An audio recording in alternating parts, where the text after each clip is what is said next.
क्या आप एक्सेल में बार बार एक फंक्शन लगाकर परेशान हो जाते हैं? आज मैं एक फार्मूला से आपको 4 कंडीशन हैंडल करना सिखाऊंगा। नमस्कार दोस्तों, मैं हूं संजय साहू और आप देख रहे हैं स्किल से उड़ान। आज हम सीखेंगे एक्सेल का बहुत ही important formula, nested if function, जिसका इस्तेमाल ऑफिस वर्क एंड रिपोर्ट्स में बहुत ज्यादा होता है। मान लीजिए आपके पास स्टूडेंट्स का डेटा है, ठीक है, जिसकी आपको रिजल्ट शो करना है या रिजल्ट देखना है। ठीक है, तो आप मेरे पास ये 4 नाम है स्टूडेंट्स के और ये कुछ मार्क्स है। ठीक है, अब इनके रिजल्ट देखने के लिए मेरे पास कंडीशन ये है कि अगर किसी भी स्टूडेंट के मार्क्स 80 के बराबर या 80 से ज्यादा हुए तो उसको एक्सीलेंट शो होना चाहिए। 60 के बराबर या 60 से 80 के बीच में हुआ तो गुड शो होना चाहिए। और 40 के बराबर या 40 से 60 के बीच में हुआ तो एवरेज आना चाहिए। और अगर 40 से कम हुआ तो फेल शो करना चाहिए। ठीक है, अब इसके लिए मैं क्या करूंगा, इफ फंक्शंस का यूज करूंगा और मल्टीपल कंडीशन दूंगा। तो मैं क्या करूंगा, इजिकल टू इफ, यदि, टैब प्रेस किया। अब लॉजिकल टेस्ट मेरा किसके बेस पे देखना है मेरे को, मार्क्स के बेस पे, तो मैंने मार्क्स सेलेक्ट कर लिया। ठीक है, B2 greater then is equal to 80, अगर 80 के बराबर या 80 से ज्यादा हुआ तो मेरे को रिजल्ट चाहिए क्या, एक्सीलेंट।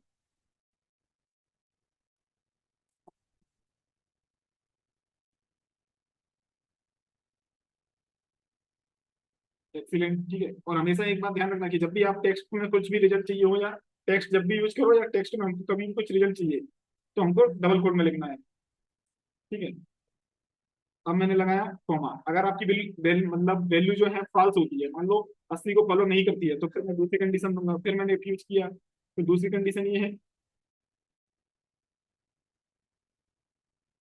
फिर वही नंबर से देखना है, मैंने B2 सेलेक्ट किया, ग्रेटर देन इजिकल टू 60।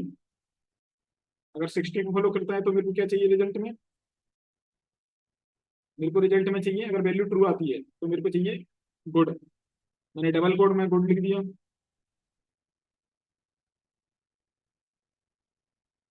ये गुड। फिर भी आपकी वैल्यू अगर ट्रू नहीं होती है, यदि गलत आती है, तो आपको तीसरी कंडीशन पे जाना है। फिर इफ लगाया मैंने, फिर लॉजिकल टेस्ट के लिए मैंने फिर वही B2 लिया, क्योंकि मैं नंबर के बेस पे देख रहा हूँ। तो B2 greater than is equal to 40, अगर 40 के बराबर या 40 से ज्यादा होती है तो मेरे को रिजल्ट में क्या मिलना चाहिए, एवरेज, AVERAG, एवरेज। ठीक है, और डबल कोड में बंद कर दे रहा हूँ एवरेज के बाद। ठीक है, अब आप ये 3 कंडीशन हो गई। अगर इसके बाद भी आपका वैल्यू मान लो ट्रू नहीं होती है, फॉल्स होती है, ठीक है, तो आप अदरवाइज, अगर 40 के बराबर या 40 से ज्यादा में नहीं फॉलो करती है तो आप उसमें दे देंगे फेल।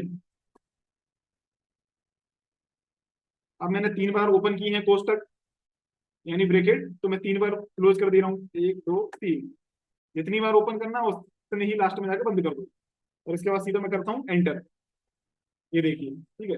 अब मैं इसको डबल क्लिक करूंगा, यानी फॉर्मूला नीचे तक कॉपी करने के लिए डबल क्लिक किया, पूरा फॉर्मूला नीचे तक क्लिक हो गया। ठीक है, अब यही फॉर्मूला सेम नीचे फॉल हो गया।